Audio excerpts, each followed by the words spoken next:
when your own son stands in court, looks you in the eyes, and calls you a waste of life. You stop breathing for a second. You stop being a mother. You just become the mistake he wants to erase. But that day, when my son screamed at me in front of everyone, I didn't cry because I knew something he didn't. And today, I'll tell you what really happened before that courtroom became the graveyard of our love. My name doesn't matter. To him, I'm just that old woman. To everyone else, I'm a mother who lost everything trying to give her son the life she never had. But what no one knows is how far I went for him, and how easily he threw it all away. This story isn't about money. It's about pride, pain, and the one mistake that broke us forever. It all started 10 years ago. My husband had just passed away, leaving behind debts I didn't even know existed. He was a proud man, never told me we were drowning. And when the bank came, I lost our home, our car, even the little shop we built together. My son Daniel was furious. He said I should have done something. He was 20 then, full of dreams, but no patience. He blamed me for everything, but I stayed quiet, because mothers don't fight back, do they? We just hope time will fix it. I started working, cleaning houses, sewing clothes, babysitting. Every coin went into his college fund. I skipped meals so he wouldn't have to skip books. I told myself, one day he'll understand. But that day never came. Daniel grew up faster than I expected. He graduated, got a good job, and moved out.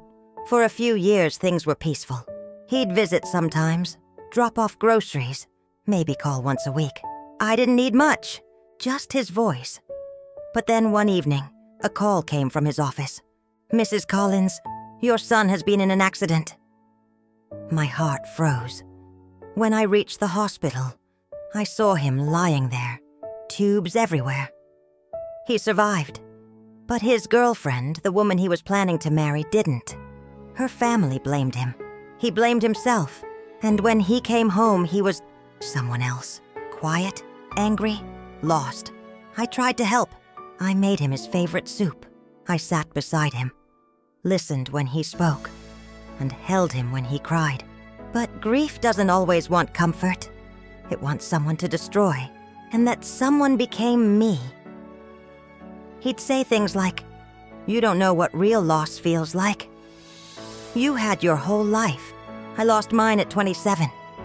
I wanted to tell him how I'd lost his father, our home, my peace. But I stayed silent, because mothers always choose silence over hurting their children. Months passed. Then one morning I found a letter under my door. It was from Daniel. He was moving away. He said he needed to start fresh. He left no number, no address, just a short line. "Don't contact me. I need to live without your shadow." I cried for 3 days. Then I stopped crying. I started living again. Because if he needed to hate me to heal, I was willing to be the villain in his story. Years later, I received another letter. But this one wasn't from him. It was from a lawyer. Apparently, Daniel was being sued. Something about fraud, misused funds, and property in my name. Yes, my name. He had used my documents for a business deal I knew nothing about. I didn't even think twice. I went to the court to tell them I'd take the blame if needed, because that's what mothers do. We cover the fire even if it burns us. When I entered that courtroom, he was already there. He looked different, richer, colder, sharper. He didn't even look at me. But when the judge asked if I was his mother, he spoke for the first time. And those words, I'll never forget them. "This old woman," he said, pointing at me with disgust, "only knows how to waste what she never had." The courtroom went silent. I could hear my own heartbeat echoing in my ears. He said it again, louder, clearer. "She's the reason I grew up with nothing. She wasted every chance life gave her, and now she's wasting mine too." Everyone looked at me like I was the villain, like I was the burden dragging him down. The judge asked me if I wanted to defend myself. I looked at my son, my only son, and I said quietly, "No, Your Honor, I have nothing to say." But deep inside, my heart screamed everything I couldn't say out loud. I wanted to tell him how many nights I stayed up, sewing clothes until my hands bled, just so he could have shoes for school. How I sold my wedding ring to pay his exam fees. How I skipped my medicines to send him pocket money when he was broke in college. How I still prayed for him every night, even after he left me. But mothers don't get to explain themselves, do they? We just take the blame. When the judge declared the case closed, when I was officially cleared and he was charged, he still didn't look at me. He just walked out. And that was the last time I saw him. For years after that day, I lived alone. Neighbors would ask if my son ever called. I'd smile and say, "He's busy." But inside, I replayed that courtroom moment 1,000 times. His voice, his words, his anger, burned into me like a scar that would never fade. Then one rainy evening, the doorbell rang. I opened it, and there he was, soaked, shivering, eyes red from crying. He didn't say a word. He just fell to his knees and whispered, "I'm sorry, Mom. I didn't know what you gave up for me." I didn't ask how he found out. Maybe someone told him. Maybe guilt did. I just held his face and said, "You don't need to explain. You came home. That's enough." We sat in silence, just like the old days. He held my hand like a child again. And for the first time in years, I saw my son, the boy I raised, not the man the world broke. Life didn't magically fix after that. But it didn't need to, because forgiveness isn't about forgetting what happened. It's about letting go of what could have been. If you're listening to this, and you've ever hurt someone who only tried to love you, call them, say sorry. Don't wait until they're gone to realize love never asks for repayment. It just wants to be remembered. Sometimes the people we blame the most are the ones who saved us quietly, without ever asking for credit. And sometimes, a mother's silence hides the loudest kind of love. If this story touched your heart, watch the next one. It's even closer to home. I thought losing my son was the end of my story, but 3 weeks after his funeral, I found something that changed everything. A letter he never meant for me to see, and a child who carried the same eyes I thought I'd lost forever. Grief doesn't leave your house quietly. It lingers in the air, in the smell of old tea, in the creak of the floor where he used to sit. Every sound in this house reminded me of Daniel, his laughter, his silence, his last words. I thought I had finally made peace with his passing, until that envelope fell out from under his bed. It was a plain brown envelope, folded and yellowed at the corners. On the front, in his messy handwriting, were 2 words, "For Mom." My hands shook as I opened it. Inside was a letter and a photograph. In the photo, Daniel stood beside a woman I didn't recognize, smiling gently. And beside them, a little girl, maybe 5 years old, curly brown hair, deep blue eyes, the same dimple Daniel had as a child. The letter started with words that tore right through me. "Mom, if you're reading this, it means I couldn't tell you in person. There's something I need you to know." He wrote about a woman named Claire, someone he had met a few years after the accident. Kind, quiet, the only person who stayed when his world fell apart. They never married. She left when his debts and health got worse. But before she left, she gave birth to a baby girl, Lila. And then he wrote something that broke me completely. "I didn't tell you because I wanted to protect you from my mistakes. But if anything ever happens to me, please find her. She's the only good thing I ever did." The letter ended with an address. I just sat there, holding it, unable to move. My son was gone, but somewhere out there, a piece of him was still alive. For days, I couldn't stop thinking about that letter. Should I go?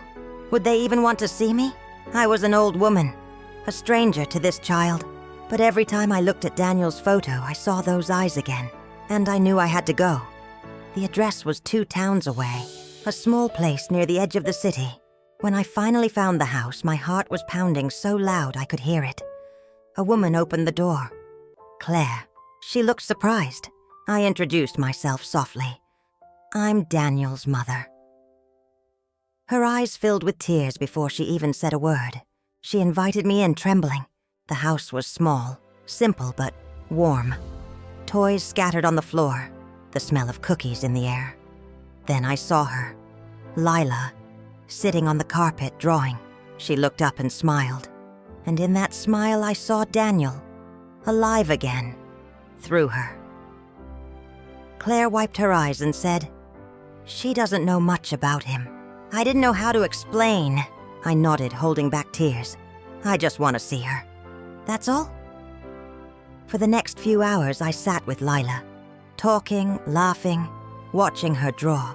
She asked me simple questions. Did you know my daddy? I smiled and said, better than anyone. She giggled, and in that moment, I felt something inside me come back to life. Before I left, Claire handed me a small box. "Daniel left this with me," she said. Inside were little things, an old watch, a baby bracelet, and another note. "Mom, if you ever meet her, tell her I'm sorry I couldn't stay. Tell her she's loved, even if the world forgets to show it."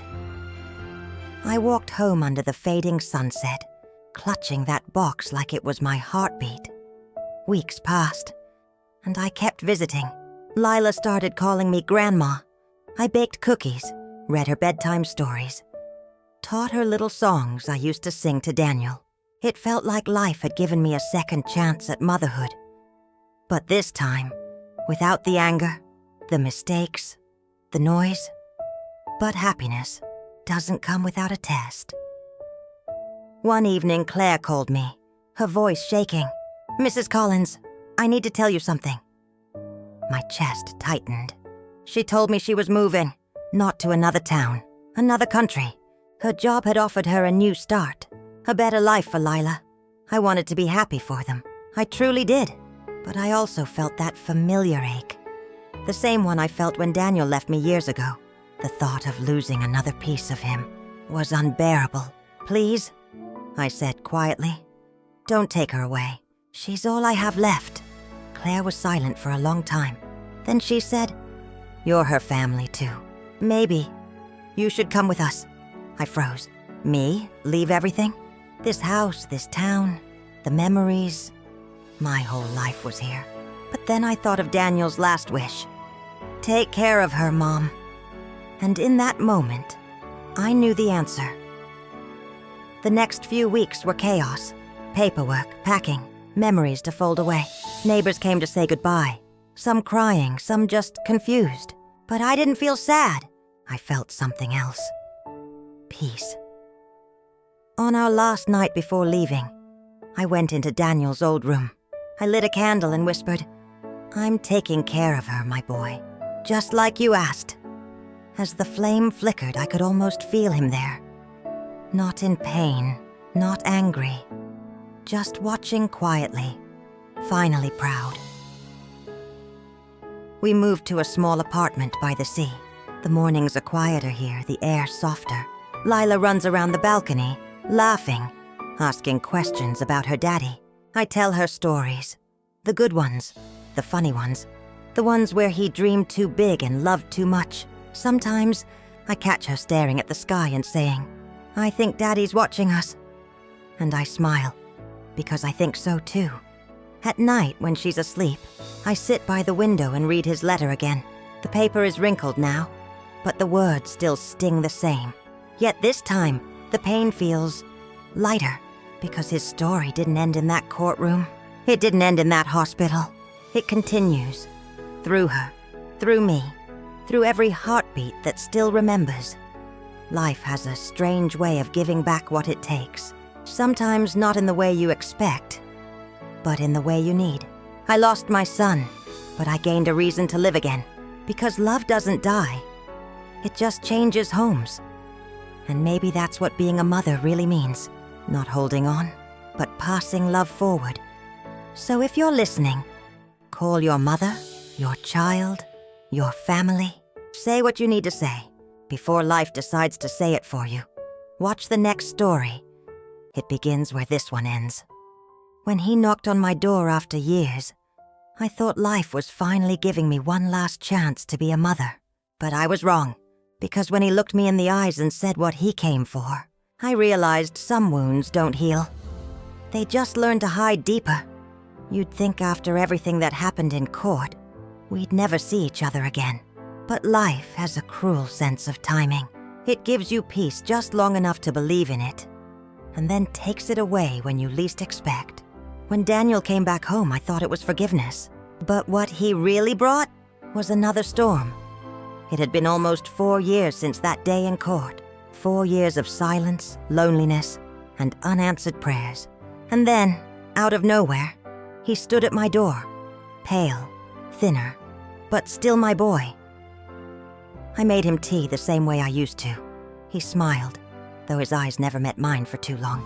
We talked about small things. The weather, the town, my garden. Not the big things, not the courtroom, not the pain. But mothers always sense when something's wrong. He wasn't just visiting, he was carrying something heavy. After a long silence, he finally said it. "Mom, I need your help." My heart sank, not because he asked, but because of how his voice trembled when he did.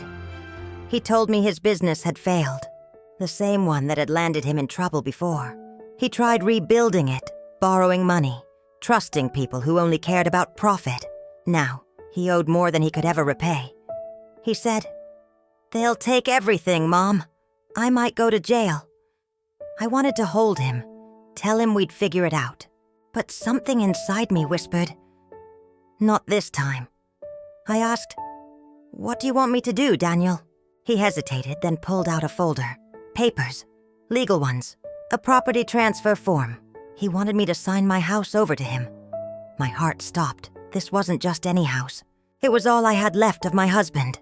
It was where Daniel took his first steps, where we celebrated birthdays, where I cried when he left. It was my home, and he was asking me to give it up. I looked at him, hoping he'd say it was a joke, but he just stared at the floor, ashamed. "Please, Mom," he whispered. "It's temporary. I'll get it back, I swear." I smiled weakly because I'd heard that promise before. From his father, from him, from life itself. That night, I didn't sleep. I walked around the house, touching every wall, every photo. I could still hear my husband's laugh echoing down the hallway. I could see little Daniel running in the backyard with muddy feet. This wasn't just a building. It was my entire life stitched together with memories. And now, my son wanted to trade it for a second chance. The next morning, I signed the papers. Not because I trusted him, but because I couldn't bear the thought of watching him fall again. He hugged me for the first time in years, and for a moment it felt worth it. I told myself maybe this time he'll do things right. For a few months, he called every week. He said he was fixing things, finding investors, making progress. I believed him, because that's what mothers do. We believe even when we shouldn't. Then the calls stopped. Weeks passed, then months, and one morning, a man in a suit came to my door with papers. He said the house was being listed for sale. Daniel had used it as collateral, again. But this time, he hadn't just lost his money, he had lost me with it. When I finally found him, he was sitting on a park bench, looking like a ghost of the man he once was. Empty eyes, unshaven, broken. "Why, Daniel?" I asked quietly.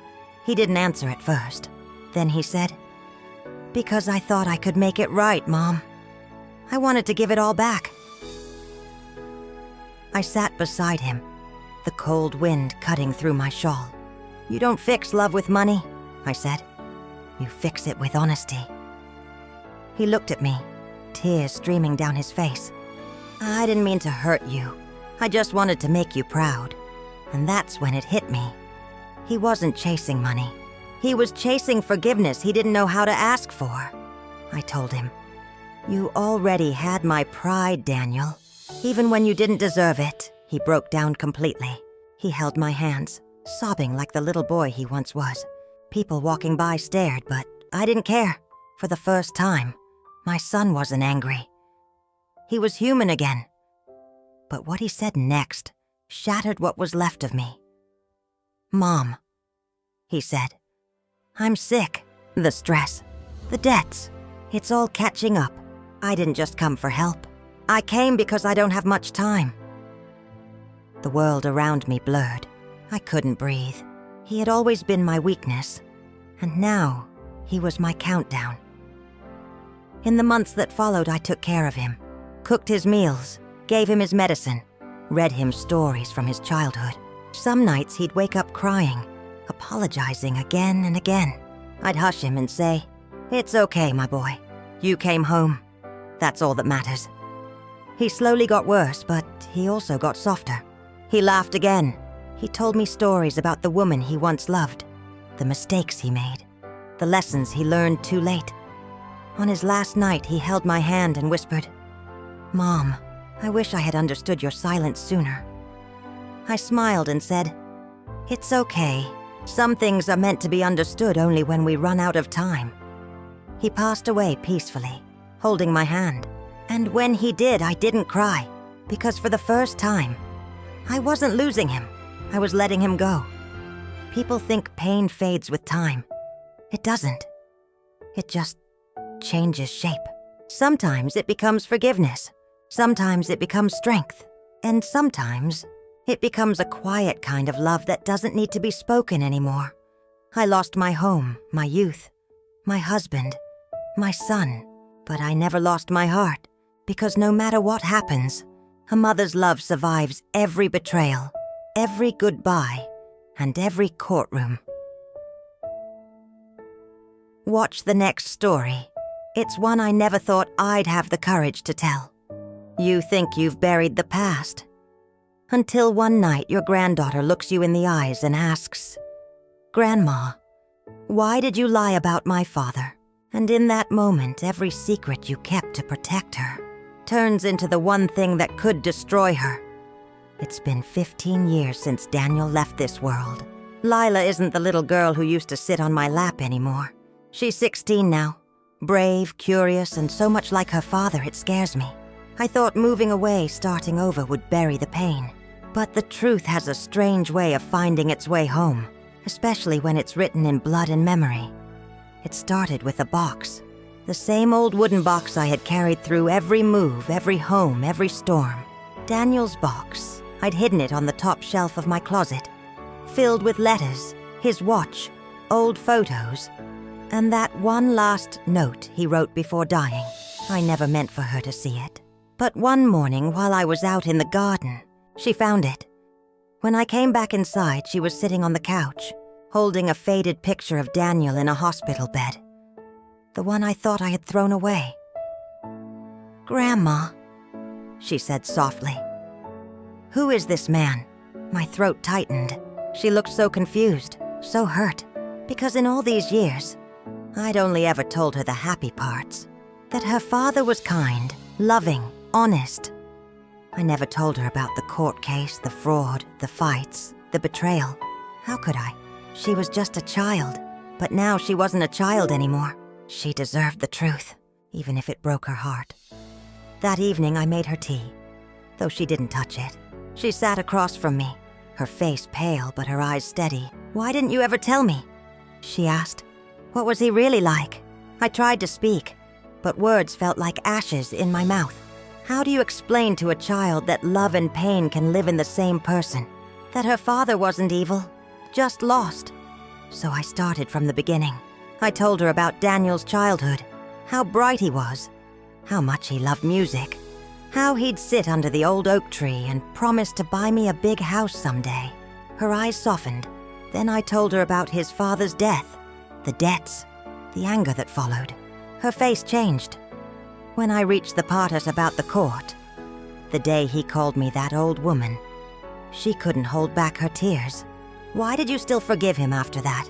she whispered. I looked at her for a long moment before answering. Because forgiveness isn't about them, Lila. It's about setting yourself free. She didn't say anything after that. She just stood up, went to her room, and shut the door. That night I heard her crying. And for the first time in years, I cried too. Not for Daniel, but for the pain I had just passed down to her. Days turned into weeks. Lila stopped talking much. She went to school, came home, locked herself in her room. The laughter in the house, the one thing that kept me alive, was gone. One afternoon, I heard the sound of drawers opening, papers rustling. When I walked into her room, she had spread all of Daniel's letters across the floor. "I need to know who he really was," she said firmly. "Not the story you told me, the truth." And so we spent hours reading them together. His apologies, his dreams, his regrets. Every letter felt like peeling another layer of pain. But it also revealed something I hadn't realized before. He had loved her deeply. He just never had the chance to show it. At the bottom of the box, there was one letter I had never opened. It was addressed to her. I never knew it existed. It read, "To my daughter, Lila. If you ever read this, I hope you see me for more than my mistakes. I wasn't strong enough to stay, but you are my second chance to make things right. Be better than me, and forgive Grandma if she ever hides the truth. She only wanted to protect you." By the time we finished reading, both of us were crying. Not the loud kind, the quiet, broken kind that comes from relief and regret mixing together. A few days later, Lila asked if we could visit Daniel's grave. It was the first time in years I'd gone back. The sea wind was cold that morning. The ground was wet from last night's rain. She knelt down, placed a small flower on his stone, and whispered, "I forgive you, Dad." I stood behind her, hands trembling, feeling both proud and terrified. Then she turned to me and said something I'll never forget. "Grandma, you always talk about forgiveness, but have you forgiven yourself?" It hit me like thunder. Because the truth was, I hadn't. Not for failing him, not for losing everything, not for the years of silence that built the wall between us. I felt my knees give out as I sat beside her, the cold stone pressing against my palm. And I said no, but maybe it's time I do. We sat there together, 2 generations bound by one man's mistakes and one woman's love. And for the first time in decades, I didn't feel like the old woman who wasted what she never had. I felt like someone who had survived it all. Months passed. Lila changed after that day, calmer, stronger. She started volunteering at a local shelter, saying she wanted to help people who made bad choices, like Dad. Sometimes, she'd come home and tell me stories of strangers she met, people rebuilding their lives, and I realized she had inherited Daniel's heart, the part of him that never stopped trying, even after failing. One night, she came into my room, holding an envelope. "I applied to college," she said. I smiled, but she shook her head. "It's not for business or law. It's psychology. I want to understand people like Dad, why they fall, and how they heal." I couldn't stop the tears that rolled down my face. She hugged me and whispered, "You gave me the courage to forgive him, Grandma. Now I want to help others forgive themselves." And in that moment, I realized Daniel had gotten what he always wanted. A legacy not of money or fame, but of compassion. Sometimes healing doesn't come from forgetting the past. It comes from rewriting what it means. We spend our lives trying to protect the ones we love from pain. But maybe pain is what teaches them how to love deeper. I used to think my story ended in that courtroom, but now, watching Lila grow, I see that it was only the beginning, because love, real love, never dies with one generation. It travels through time, carried by every, "I forgive you," we're brave enough to say. Watch the next story. It's about the secret Lila discovers that even I didn't know. Some secrets are meant to die with time. But when my granddaughter found the letter her mother left behind, the truth tore open wounds I thought had healed. And for the first time, I realized maybe I was never the victim. Maybe I was the reason. After visiting Daniel's grave, Peace had finally found a place in our home. Lila smiled more, studied more, lived more. The silence that once haunted these walls had turned into laughter again. But life has a strange way of testing your peace. Just when you start to believe you've earned it. It began with a small envelope, tucked inside an old diary that belonged to Claire, Daniel's wife, and Lila's mother. Lila had been cleaning the attic that day. When she brought the diary down, dust still falling from its edges, she looked excited. "Grandma, I didn't know you kept Mom's things," she said. I froze. Because I didn't. That diary wasn't mine. It was something Daniel had kept hidden. We sat together at the kitchen table as she opened it, page by page. Most of it was empty, but near the end, folded between two yellowed sheets, there was a letter addressed in trembling handwriting. "To whoever finds this, especially my daughter." My heart dropped. I wanted to stop her from reading it, but some truths can't be silenced once they're found. Lila unfolded the letter carefully. Her hands trembled, but her voice didn't. "Lila, my little girl, if you're reading this, it means I couldn't stay long enough to tell you the truth. I didn't leave because I stopped loving you. I left because I couldn't live with the lies around me anymore. Your father wasn't the only one who made mistakes. I did too. The fight you heard that night before I left. It wasn't about money. It was about me. I had been keeping a secret. One that would have destroyed us if he found out." Lila paused, her voice cracking. I couldn't breathe. The kitchen felt smaller, heavier, as if the walls were closing in. Daniel wasn't angry about the debts. He was angry because he found out Lila wasn't his biological daughter. The room went silent. I felt my world spin. The teacup slipped from my hand and shattered on the floor. Lila stared at the page, her face pale. "What does that mean, Grandma?" she whispered. I wanted to speak, to comfort her, but no sound came out. The letter continued. "I made a mistake when Daniel and I separated for a short time. I thought it was over, and then I found out I was pregnant. When Daniel returned, I couldn't tell him the truth. He raised you as his own, and he loved you more than anything. Please don't hate him, or me. Love isn't always pure, Lila. Sometimes it's broken, but still real." When she finished reading, Lila looked at me with eyes I didn't recognize. Eyes full of confusion, betrayal, and pain. "So, who am I, Grandma? How do you answer a question like that? How do you tell your granddaughter that her whole identity was built on half-truths and good intentions?" "I don't know." I whispered, tears rolling down my cheeks. I really didn't. Claire had left before I could ever ask her the truth. All I knew was that Daniel had taken Lila in. No questions asked. He had loved her fiercely, blindly, and maybe that was his redemption. But Lila didn't see it that way. She stormed out, the letter still in her hand. And for the first time since her father's death, I was truly afraid I'd lost her too. That night, I sat alone in the living room, staring at the fireplace. Every memory, every choice I'd made, burned through my mind like sparks. I'd always thought of myself as the protector, but maybe, in protecting everyone else, I'd buried too many truths. Hours later, I heard the door open softly. Lila walked in, eyes red from crying. She sat down beside me without a word. Then she said, "I don't even know who I am anymore." I took her hand. "Lila," I said softly, "you are the sum of every person who loved you. Your father may not have been your blood, but he was your heart." She didn't respond, but she didn't pull away either. And sometimes, silence says more than forgiveness ever can. The next morning, Lila made a decision. She wanted to find out who her biological father was.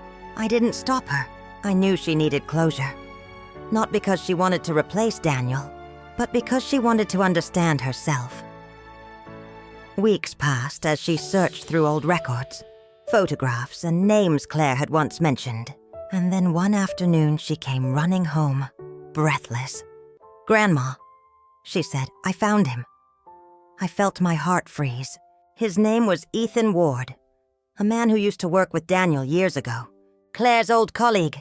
The one Daniel had trusted the most. The same man who testified against Daniel in court. My chest went cold, because suddenly, everything made sense. The bitterness in Daniel's eyes. The reason he couldn't forgive Claire. The way he'd looked at me when he said, "You'll never understand what betrayal feels like." And now, I finally did. Lila wanted to meet him.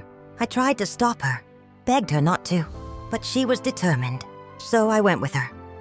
We met Ethan at a quiet cafe on the edge of town. He was older now, gray-haired with tired eyes that carried years of guilt. When he saw her, he froze. It was like looking into a mirror of regret. He didn't deny it. He didn't even try. He simply said, "I always wanted to tell you, Lila, but I thought staying away was the only way to protect you." She looked at him with tears streaming down her face. Protect me from what? The truth? He had no answer, and for the first time I saw a man completely stripped of excuses. After that meeting, Lila didn't speak for days. But then, one evening, she came to me and said, "I understand now. Mom made a mistake. Dad forgave her in his own way. And maybe I can forgive them too." That night, as I watched her stand by the window, the light of the moon on her face, I realized this girl, this child of pain and love, was the strongest part of our story. She was everything Daniel, Claire, and I never could be. Honest, open, and brave enough to face the truth. Months later, Lila graduated high school. She gave a small speech at her ceremony. Something no one expected. She said, "We don't get to choose where we come from, but we get to choose what we carry forward. My family's story isn't perfect. It's messy, painful, and full of mistakes, but it taught me something. Love doesn't have to be pure to be real."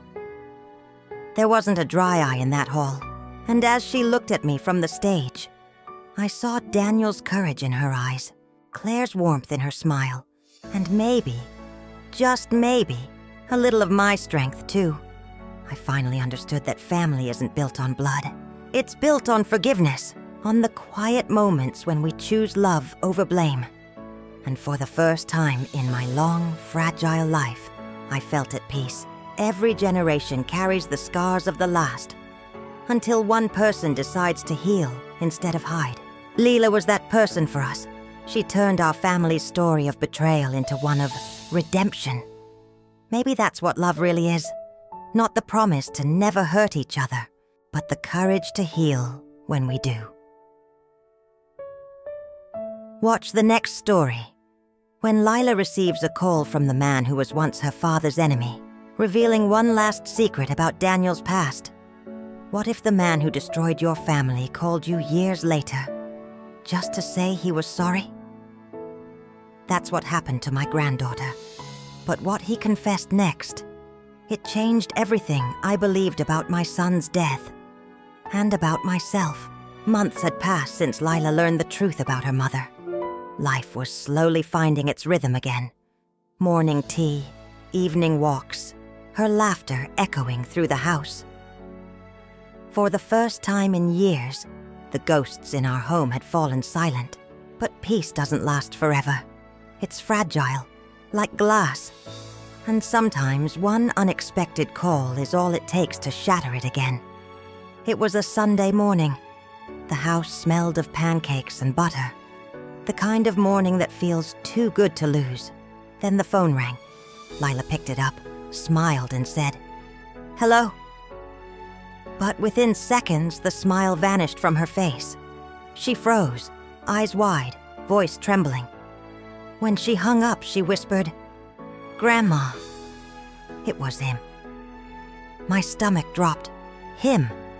The man who had once testified against Daniel in court. The man whose words had sent my son's reputation spiraling into ruin. Ethan Ward. The same man who was later revealed to be Lila's biological father. "He said he wants to meet me," Lila continued. Her voice was calm, but her hands trembled. "He says he has something to tell us about Dad." Something he should have said years ago. I felt my knees weaken. After everything, why now? What more could he possibly take from us? I told her no, but she just looked at me with that quiet, stubborn strength she'd inherited from Daniel. Grandma, I need to hear it. For Dad, for Mom, for myself. And I knew there was no stopping her, so I went with her. We met Ethan at a small park on the edge of the city. He was sitting on a bench beneath a dying oak tree, older, thinner, almost unrecognizable. When he saw us, he stood up slowly. "Thank you for coming," he said, voice hoarse with guilt. Lila didn't respond. She sat down, arms crossed, eyes cold. I stayed standing. I couldn't sit next to the man who destroyed my family. He took a deep breath and said, "Daniel didn't deserve what happened. I came today because you need to know. He wasn't guilty." My chest tightened. "What are you talking about?" I snapped. Ethan looked down at his trembling hands. "The fraud case, the money, the fake accounts. None of it was Daniel's doing, it was mine." The world froze. Even the wind stopped moving. I stared at him, unable to process the words. "I was the one who forged the documents," he continued. "But Daniel took the blame. He found out. But instead of exposing me, he made a deal with my company's board to protect Claire. And you." "Protect us?" I whispered. "From what?" Ethan's eyes filled with tears.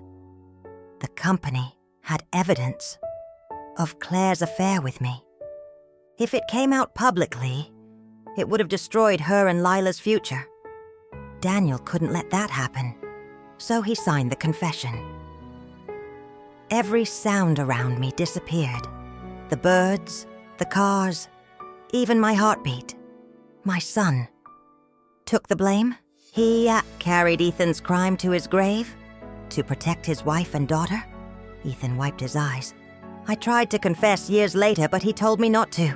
He said, "It's too late now. My mother doesn't need more pain. Just make sure Lila never feels ashamed of her father." Tears blurred my vision. I had spent years hating Ethan, despising Claire, blaming everyone, but never once realizing how much my son had sacrificed to keep us whole. Lila sat in silence, tears falling down her cheeks. Then she said softly, "You let him die with that guilt. You let him be called a thief." Ethan couldn't look her in the eye. "I know, and I'll never forgive myself for that." He handed her a brown envelope. Inside were papers, old court files, statements, a signed confession with his name. "I'm making it public," he said. "The world will finally know the truth about Daniel." When we got home, I locked myself in Daniel's old room. The air was thick with dust and memories. I touched his photograph. The same warm smile I used to scold him for. The same eyes that now felt like they were watching me from another world. I whispered, "You knew I hated you for the wrong reasons, and still, you kept protecting me." I fell to my knees. Decades of anger, guilt, and regret came crashing down. Every harsh word, every moment I doubted him, every time I said he was too weak to be a man. He carried it all, silently, for love. I wanted to scream, but all that came out was a broken sob. That night, Lila came and sat beside me. She said, "Grandma, he didn't just save Mom, he saved us too. He made sure the story of our family didn't end in shame." And she was right, because even though Daniel died branded as a criminal, in truth, he was the only one who stayed pure. Weeks later, the news broke. Ethan Ward publicly confessed to the corporate fraud case from 15 years ago. The media exploded. Old articles were rewritten, Daniel's name was cleared, and the world finally saw the truth. People came to our house with flowers, apologies, and sympathy. But none of it could erase the years of silence, the years he spent unloved. Still, I knew somewhere, wherever he was, Daniel could finally rest. One evening, Lila and I went to his grave again. She placed a white rose and whispered, "Dad, they know now." I stood behind her, tears streaming down. "I hope you're proud of us, my boy," I said softly, "because we finally found you again, in the truth." On the way home, Lila asked, "Do you think people like Ethan deserve forgiveness?" I thought for a long time before answering. I think forgiveness isn't about them. It's about freeing yourself. Daniel forgave long before anyone asked him to. That's what made him strong. Lila smiled faintly. "Then I'll try too." And I knew then the curse was finally broken. 3 generations of pain, all healed by one act of truth. Later that night, as I sat by the window, I whispered into the quiet, "Rest now, my son. The world knows who you were." And for the first time in my life, I didn't feel the weight of grief, only peace and pride. Truth may come late, but when it arrives, it brings peace no lie can ever destroy. Daniel's story taught me something I'll never forget. Sometimes love isn't shown in words or hugs, but in the quiet choices that break a heart just to protect another. Watch the next story. When Lila finds a hidden voice message Daniel recorded the night before he died. Sometimes the dead don't stay silent. Sometimes they leave behind words that haunt you more than their absence ever did. The night we played Daniel's last voice message, we thought it would bring us peace, but instead, it shattered the one truth we thought we had finally made peace with.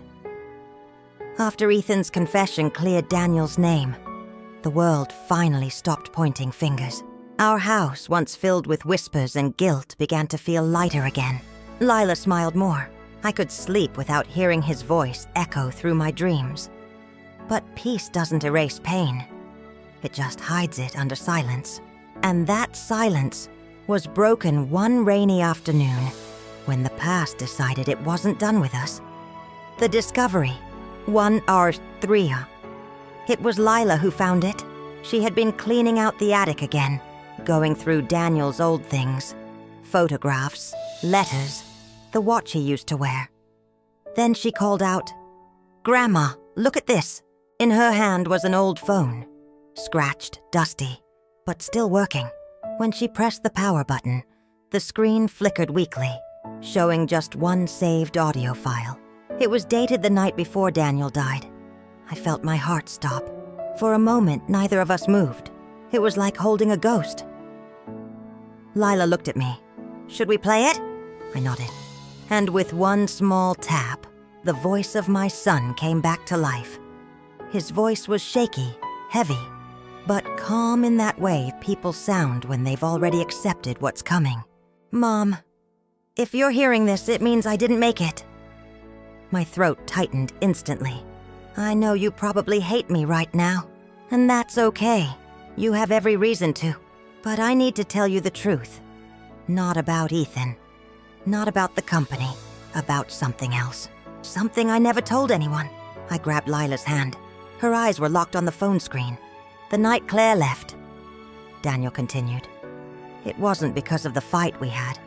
It was because she found out the truth about me." The room went silent. I didn't understand. "What truth?" "Mom, I didn't just take Ethan's blame for the fraud. I made a deal with him. He promised to help pay off our debts if I took the fall publicly. But I wasn't just trying to protect Claire. I was trying to protect you." My heart started pounding. "Me? Why me? You remember the money you borrowed years ago for my business? The one you said you repaid? You never did. Ethan's company held your name as collateral. If the board exposed you, you would have lost everything. The house, your pension, everything you worked for. So I signed the confession in exchange for your freedom." I covered my mouth, trembling. Lila whispered, "He did it For you. The voice message continued. I couldn't tell you, Mom. You would have never forgiven yourself. But I need you to know. It wasn't all Ethan's fault. He offered me the deal, yes. But I took it willingly. I thought I could fix it all. Protect you, Claire, and Lila at once. But I was wrong. And when I realized it, it was too late. Tears poured down my face. All those years I blamed him for being weak, for being reckless, when he had actually destroyed himself trying to protect me. Mom, there's something else you need to know. I didn't die the way people think I did. My body went cold. Lila gasped. It wasn't an accident. The night before the court hearing, someone came to see me. One of Ethan's partners. He warned me to stay silent. Said if I testified again, he'd ruin you and Lila's life. So I recorded this message, just in case. Lila's grip on my hand tightened. If they find this, it means I failed to protect you. But if you're hearing it, maybe that means Lila grew up strong enough to survive it all. And if that's true, then I can rest. The voice shook, then went quiet for a few seconds. You could hear the sound of rain. Then he spoke again, barely a whisper. Tell Lila she was always mine. I never cared about blood. And tell Claire I forgive her. Tell them both that I finally understand what love means. It means protecting someone, even when they'll never know. Then, a single deep breath and silence. The recording ended. Neither of us moved. We just sat there, staring at the phone like it was alive. Finally, Lila whispered. He knew all of it, and he still took it all on himself. I couldn't stop crying. The guilt, the years of resentment, it all came crashing down like a flood. My son died protecting the very people who blamed him, and I was one of them. That night, I went to his grave again. The wind howled, rain soaked my coat, but I didn't care. I fell to my knees and said, Daniel, I'm sorry. I didn't know. You carried every burden so the rest of us could live free. And I was too blind to see your strength. I left the phone there beside his tombstone. It felt right.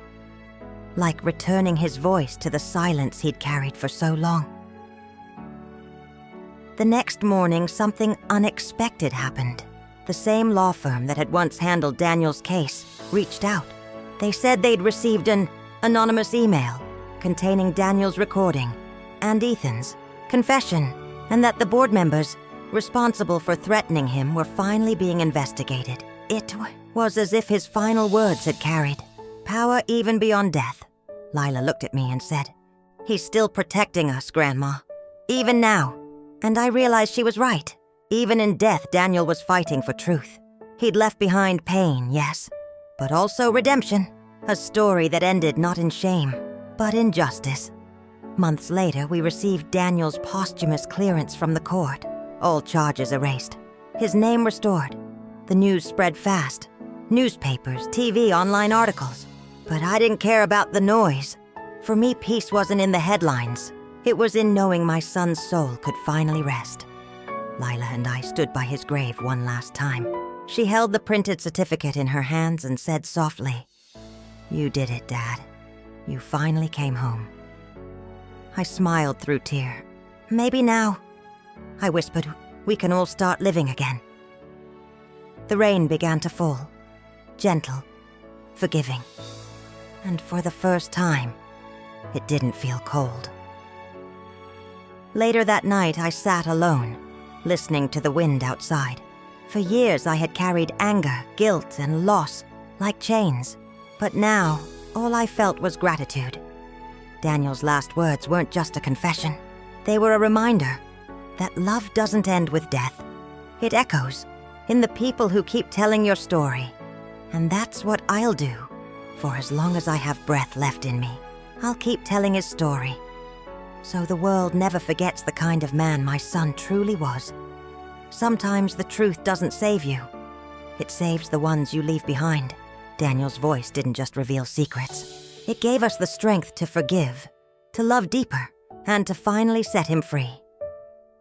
Maybe that's what true peace is. When the truth no longer hurts, it heals. Watch the next story. When a stranger knocks on our door, claiming to be Daniel's forgotten son. He stood at my doorstep, in the rain, a young man, maybe in his 20s, and the moment our eyes met, I felt something in my chest twist. He said 5 words that froze me where I stood. I think I'm Daniel's son, but what he said next shattered everything I thought I knew about my own family. It had been 6 months since we played Daniel's final message. 6 months since Lila and I started to rebuild the quiet pieces of our lives. The world had finally stopped whispering about us. We'd found peace, or at least something that looked like it. Then one rainy afternoon, a knock at the door changed everything. I still remember that sound. 3 soft knocks, the kind that feel polite but urgent. When I opened the door, there he was. A tall young man, soaked, his clothes clinging to his skin, his eyes. They were Daniel's eyes, the same sharp gaze, the same quiet storm behind them. He took off his cap, hesitated, then said, "Are you Mrs. Turner?" I nodded slowly. He swallowed hard. "I'm sorry to just show up like this. My name's Noah. Noah Grant. Grant. Daniel's late wife's maiden name." He continued. "My mother told me something before she passed last month. She said Daniel Turner was my father." The air left my lungs. I gripped the doorframe to steady myself. Behind me, Lila's footsteps approached. She stopped when she saw him, eyes wide, voice barely a whisper. "He looks like Dad." We invited him inside.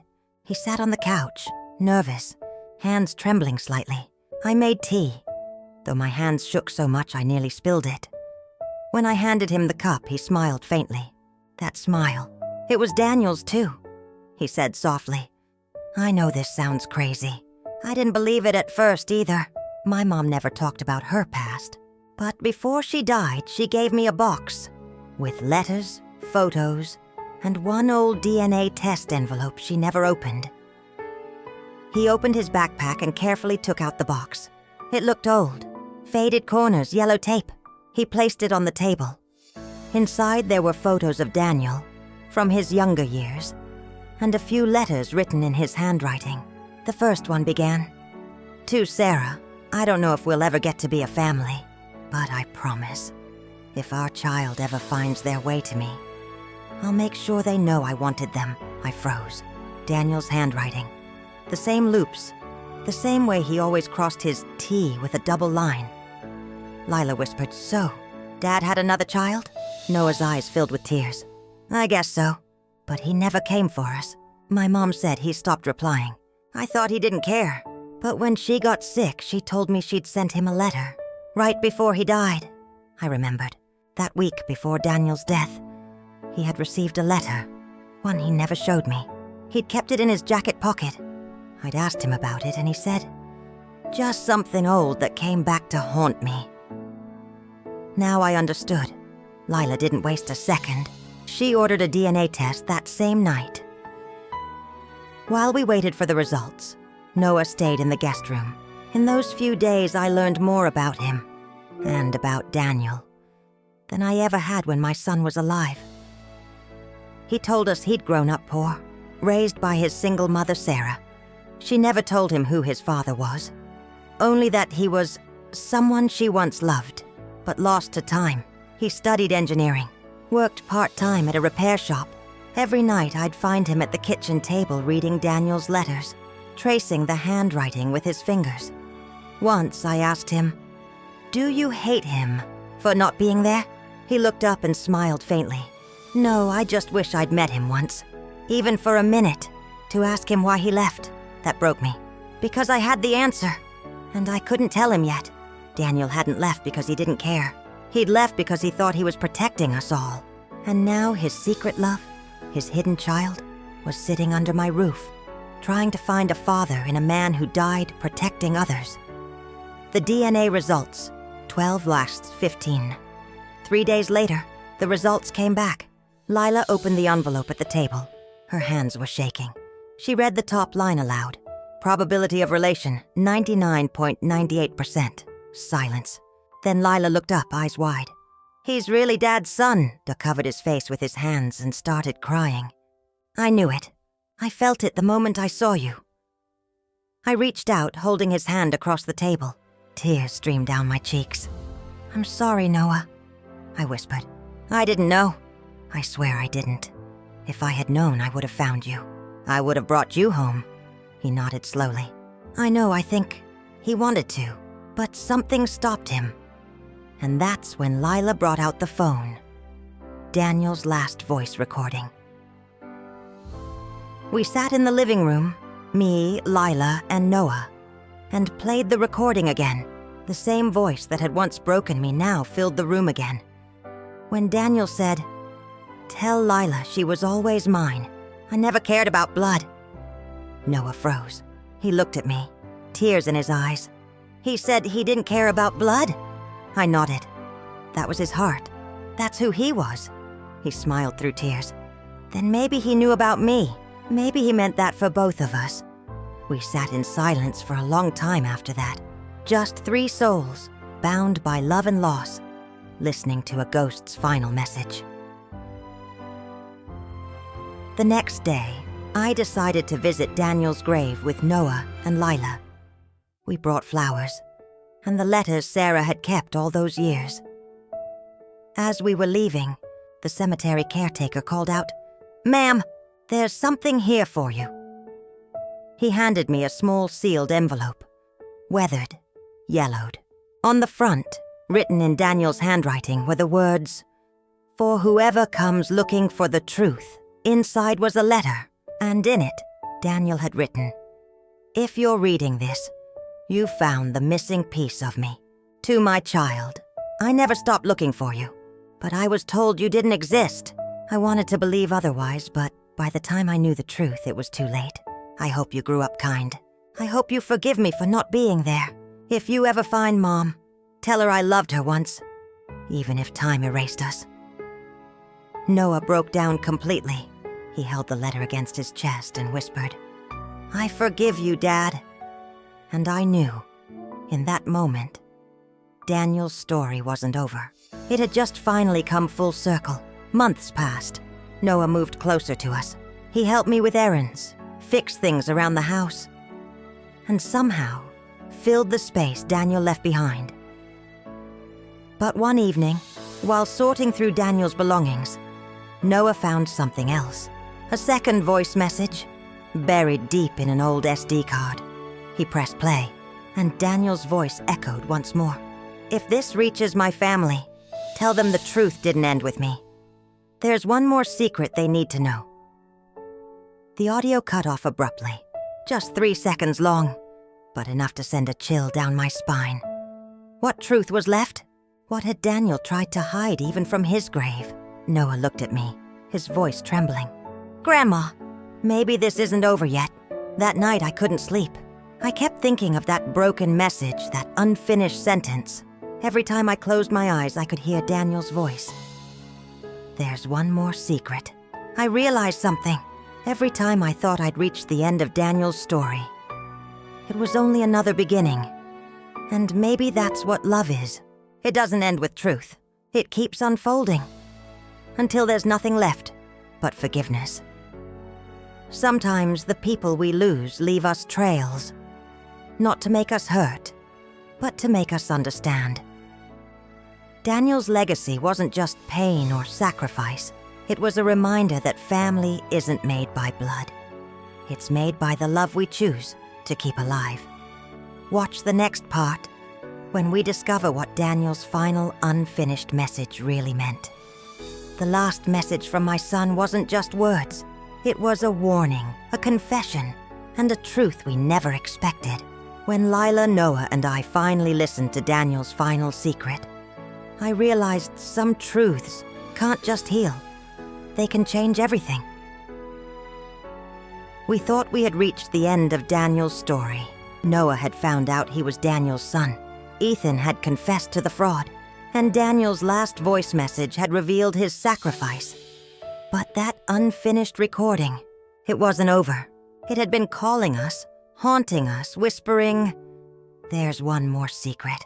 It took me weeks to work up the courage to play it again. The SD card was old, dusty, almost forgotten in Daniel's desk drawer. When we pressed play, his voice came through. shaky, tired but calm. If you're hearing this, it means my family has survived everything I tried to shield them from. But there's one truth I couldn't share before I died. Something that will change the way you remember me. Lila and Noah leaned in closer.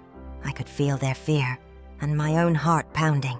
I wasn't the only child lost that day. I froze. The room went completely silent.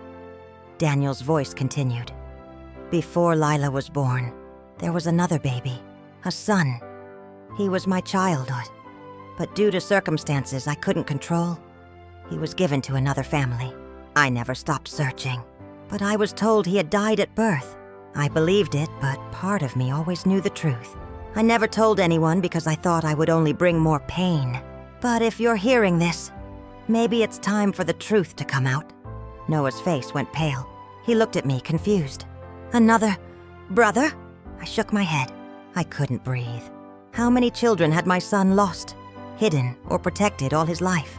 Mom, Daniel said, voice breaking. If you're listening, you need to know that child is alive. He was given to a family across town. They didn't know his true father, and I couldn't reveal it without destroying both families. But I always prayed someone would find him, someone who loved him, someone who could bring him back into the light. The tears fell down my cheeks. Lila whispered, He has another child we don't know about? Lila, Noah, Daniel continued. If you're listening to this, you are the only ones who can bring him home. Protect him, love him, and make sure he knows who he really is. I couldn't. But you can. The message ended abruptly. No more words, no more explanation. The next morning, we started looking for clues. The letter that Sarah had given Noah contained a small note, an address of a hospital from the year Daniel's first child was born. We visited the archives. We spoke to staff who remembered the case. They confirmed a baby boy had been given up for adoption under Daniel's name, but records had been sealed for privacy. It was almost impossible. Every lead felt like a dead end, until Lila found a faint clue hidden in an old letter from Daniel. A birthmark described in detail. Noah's eyes lit up. That's something unique. Maybe someone will recognize it, he said, and that became our key. Weeks later, after endless calls, emails, and searching adoption records, we finally found him. His name was Eli Turner. He was 25, tall, thoughtful, with the same piercing eyes that Daniel had. When he first saw Noah and Lila at the doorstep, he froze. There was recognition, even though we had never met him. Noah spoke first. Eli, I think we might be family. Eli's eyes filled with tears. You're Daniel's family? I nodded. Yes, and we've been trying to find you for years. For a long moment, none of us spoke. And then Eli hugged Noah, then Lila, then me, the grandmother he had never met. Eli told us about his life, raised by loving adoptive parents who had never known his biological father. Successful, kind, but always feeling like something was missing. The moment he met us, a part of his heart, the missing piece, finally settled. Lila whispered, Dad did this. He saved him too, just like he saved me. I realized that Daniel's love had never been simple. He had protected, sacrificed, and hidden truths, not to hide them from us, but to shield us from pain. And now, we could finally begin to bring the family together. That night, we all sat in the living room. Noah, Lila, Eli, and me. Daniel's photograph rested on the mantel. We played his old recordings again, and for the first time, it felt like he was smiling at us. We laughed, we cried, we shared stories we'd never known. Daniel's legacy, once filled with mystery, betrayal, and loss, was now filled with love, connection, and healing. I realized something profound. Even death couldn't stop him from protecting his family. Even secrets, carefully hidden, were just another way of showing love. Family isn't just who is born into it. It's the love that survives secrets, the courage to forgive, and the willingness to bring the lost ones home. Daniel's final secret didn't just reveal a child. It revealed what love truly means: sacrifice, protection, and faith that the next generation will carry it forward. Subscribe to follow our story, because some family secrets are never truly over.